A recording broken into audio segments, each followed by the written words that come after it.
Hi, Sam. All right, here we are on the second day of the Epstein Files with Sam and Amy to break it down. And today, Aim, you did a little homework and dug up I something did. that we promised yesterday. So, yesterday you mentioned that we interviewed Melinda Gates on our podcast, What's Her Story with Sam and Amy. It turned out to be her last interview before her divorce with Bill was announced. So, obviously, it was in play in the background when we met with Melinda, right? Absolutely. I mean, and again, she did not seem like a woman who wanted to have to leave Bill, but clearly, if your husband was discovered in the Epstein files, having gotten an STD from Russian young girls, there are so many problems with that. I can't even begin. But let's hear what she had to say when I did ask her what they thought about, because she didn't mention the Epstein thing clearly. All right, here we go. What was the last thing you and Bill argued about? Gosh, probably time. Who is going to spend time on what? That seems to be our commodity that we don't have enough of. Okay, so maybe she was alluding to I wouldn't have spent my time on the island with underage women. Perhaps.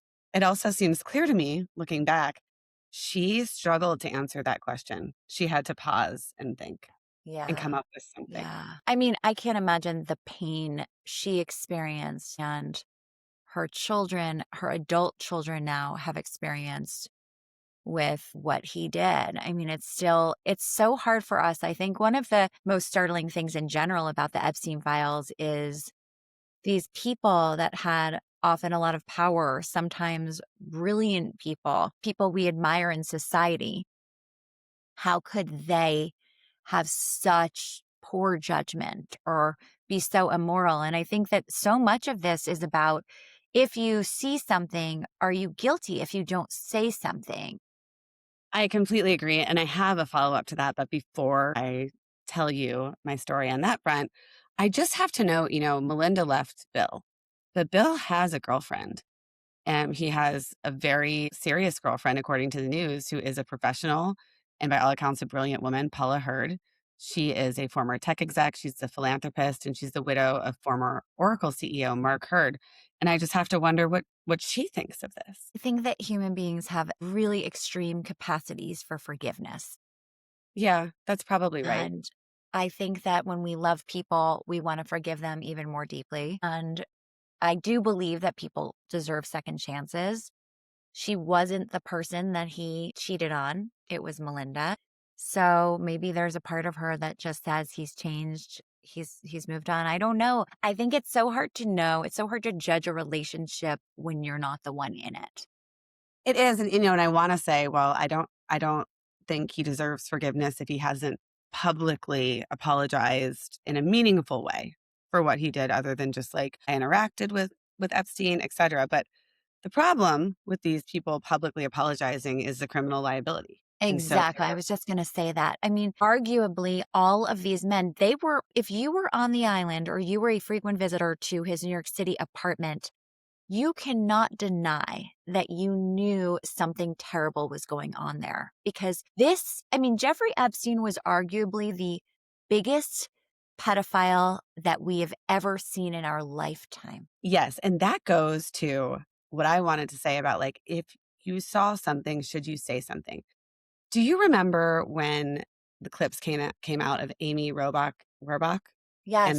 the hot mic? Yes, I do. So, if you don't know, if you're just listening to this, Amy Robach, the journalist, in 2019, she was caught on a hot mic, Good Morning and she said America anchor. Remember, she was. and she said, "I had all of this 3 years ago, and it's killing me," right? It was killing her that she was losing the scoop, which is I'm sorry, like, just it No, I ma think she was frustrated. My sense of that video is that so just to back up for people who weren't familiar with it. So this is an audio basically and video of Amy Robach, the then Good Morning America anchor, who had interviewed Virginia Guthrie, who was basically the leading victim sort of that was coming to the forefront with her story. And she actually emboldened so many other victims to come forward.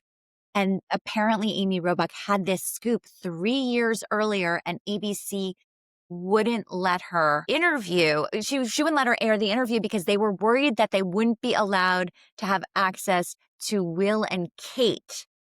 But it goes further than Yeah. that. She specifically said that ABC killed the interview because of threats from the palace. So it wasn't just that she Yes. was worried, and I don't think she gave a shit, to be honest. I think it was the news, the network that didn't wanna lose the interview with Will and Kate. I think that, No, Amy. Amy Robach clearly couldn't care less about that. She was pissed that as a journalist, she had the story 3 years earlier and was not allowed to air it. And she said she mentioned Clinton. She mentioned Clinton, which I think is just something to note. She said we had Clinton, which is, but here's my point. Amy is now an independent journalist.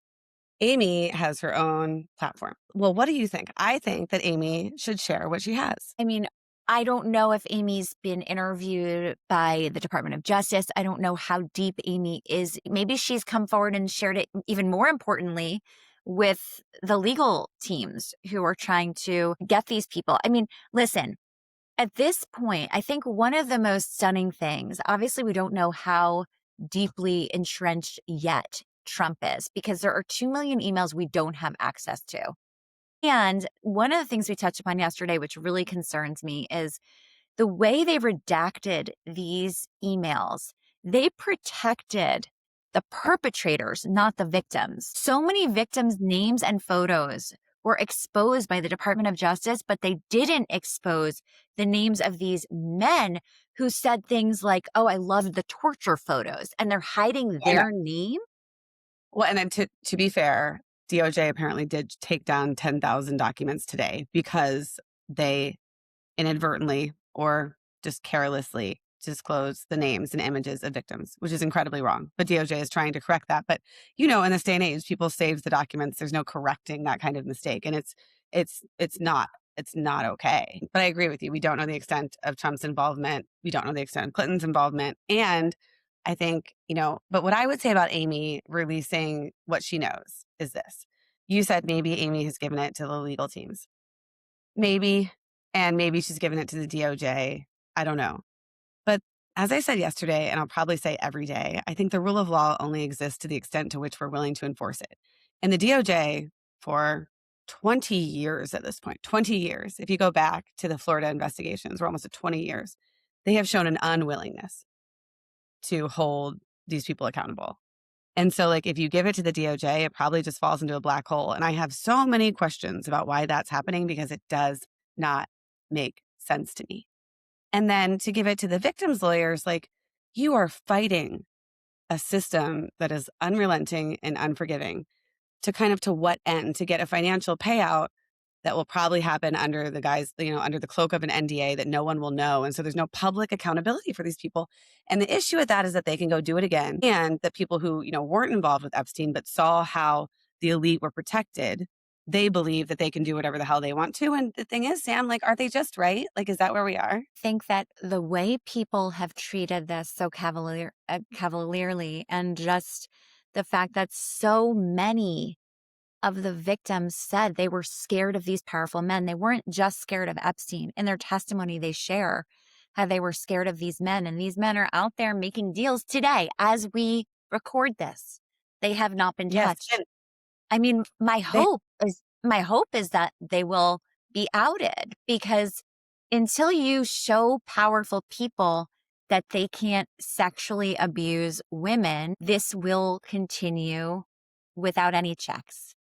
And so on behalf of all women everywhere, on behalf of our children everywhere, this needs to be prosecuted to the full extent of the law. These people that are in there that have these, one of the things I was reading yesterday was these guys who were at a breakfast. If your husband was at a breakfast party with Bill Gates, he is probably guilty of a lot of bad things.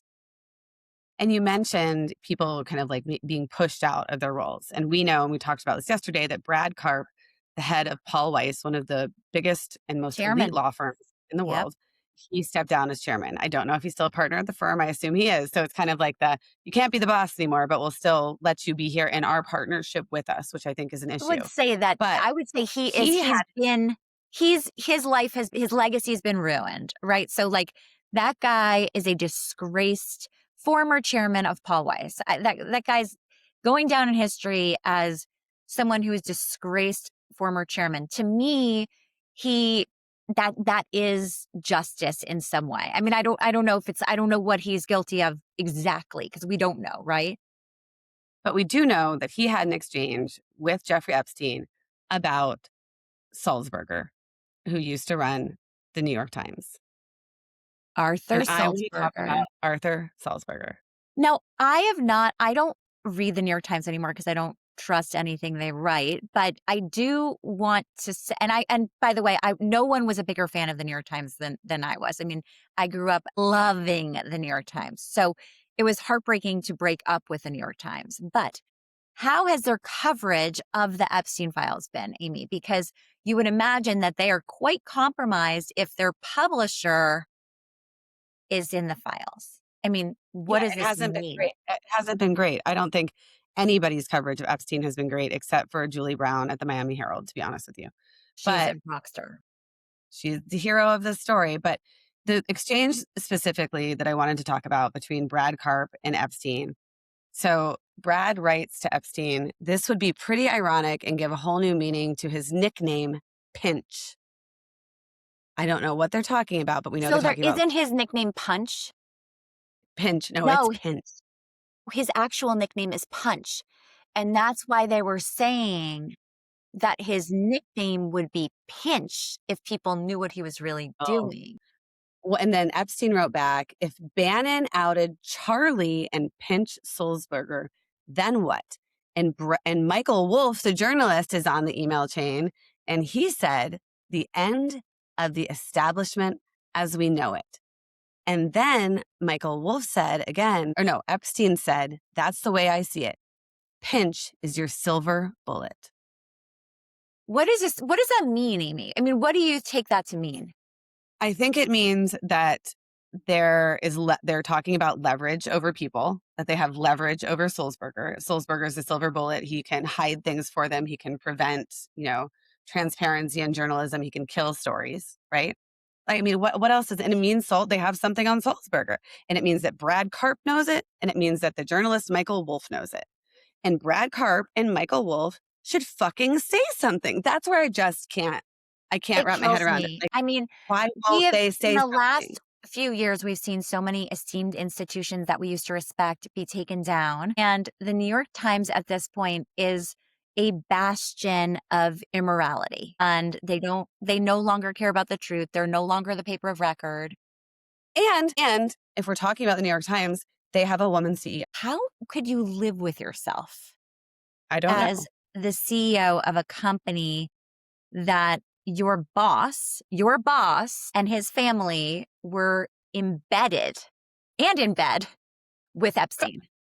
I don't know. I don't know how you could take yourself seriously, I think is the way it's, and this is the thing like that I think people don't think about enough.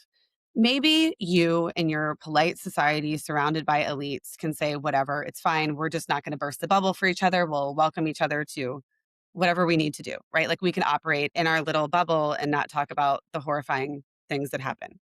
But do you know who will? Your children.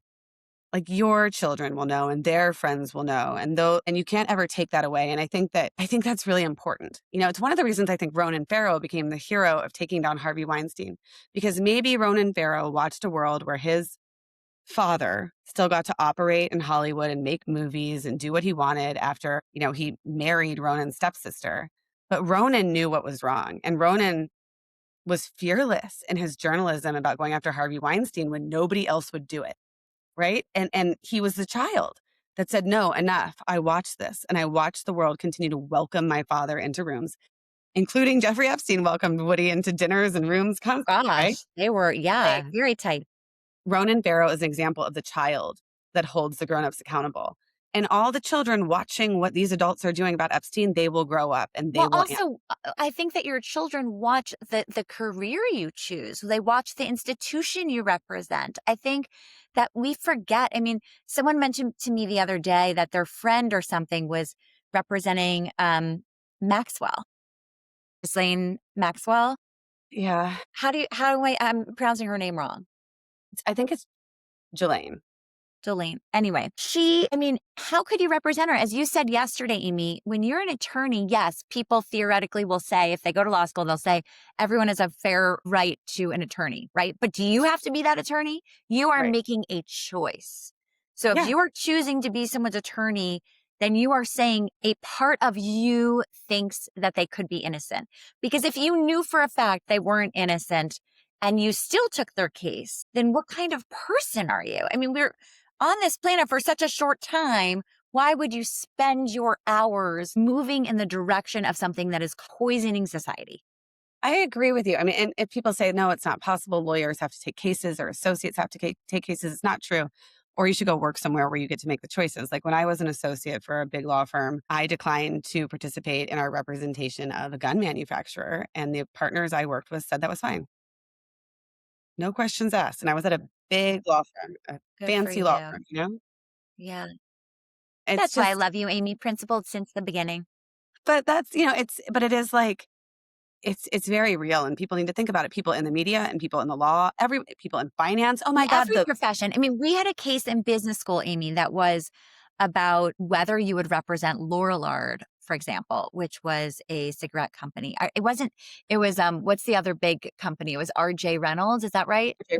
RJ Reynolds. It was RJ Reynolds. And the class debated it. But I think at this point, if you're working for the New York Times or you're working for one of these media outlets that has no adherence to real journalism or truth, and at this point, your head, your equivalent of, carp at Paul Weiss is thick as thieves with Epstein, who was the greatest child predator of our time. You have to stand on principle at some point. Yeah, you do. And, I think about it a lot with, I don't know, I think about, Diddy, right? Like in the Diddy trial, everything that came out. And one person I think about, and it's not fair to hold only women accountable and not men, but I think about J-Lo a lot. And I'm like, what did you know? It's not possible that you didn't know anything, right? Like you were with that man for years. There is no chance she didn't know. I mean, there was a rumor actually that she and Ben broke up because she didn't want to taint him with what was going to come out with the Diddy trial. And actually, obviously, Diddy got off very easily. And I think whenever a man in power gets off from something so horrific like that, it emboldens other people to say, that'll happen to us too. In fact, one of the interesting things in the files is how many people after the first time Epstein was convicted then let off and reappeared in society, how many people were trying to help rehabilitate his Oh my reputation? God. So many are giving him advice on it, including Richard Branson. One thing that's interesting that like a little bit of like legal ins and out that people probably don't know, but I find to be fascinating. We talked about Diddy getting off, pretty lightly for what he was accused of. My view of Diddy is he should have been charged in state court for state crimes, and he could have gotten a much more severe punishment. The RICO, like what the feds went after him for, very hard to prove. There's so many elements to it. It's not often successful, and I don't know why the feds did it and why the New York State didn't. Right? Like I have a question, like why is that? Did the feds step in and say we're doing this? Don't do it. But it's the same thing with Epstein, right? Like Florida State could have charged him back in 2008, but I know like the feds stepped in. Why? Why?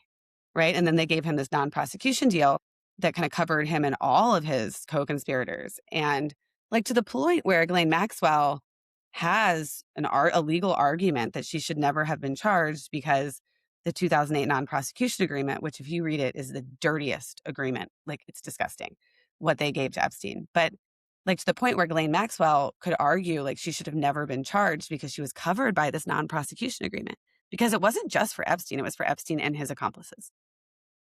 And so like why did the Why are these guys, why do they feel like they're in a club where they need to defend every member of the club? Why isn't there anyone who just stands up and says, here's what I saw. I didn't like it. I should have spoken up. Like, how much respect would you have for someone who's in the Epstein files and said, listen, I was a bit player in the files, but here's what I did see. And I wish I was never a part of it. And I wish I'd had better judgment back then. Or I made a mistake. because I don't know, because it's like because people are, I think in some ways, the most powerful among us refuse to ever admit that they're wrong. right? And so they're just like, fingers crossed, I'll be silent, or they don't want to be removed from their club, right? Maybe like, the first rule of Fight Club is they don't talk about Fight Club, Right. right? That's Amy, just we're out of time. I'm always we're out of right. time. I'll Okay, talk to but you like on maybe that, Monday. I don't know. Maybe that's the whole thing. Don't talk about Fight Club. But yeah. All right, we'll talk to you Monday.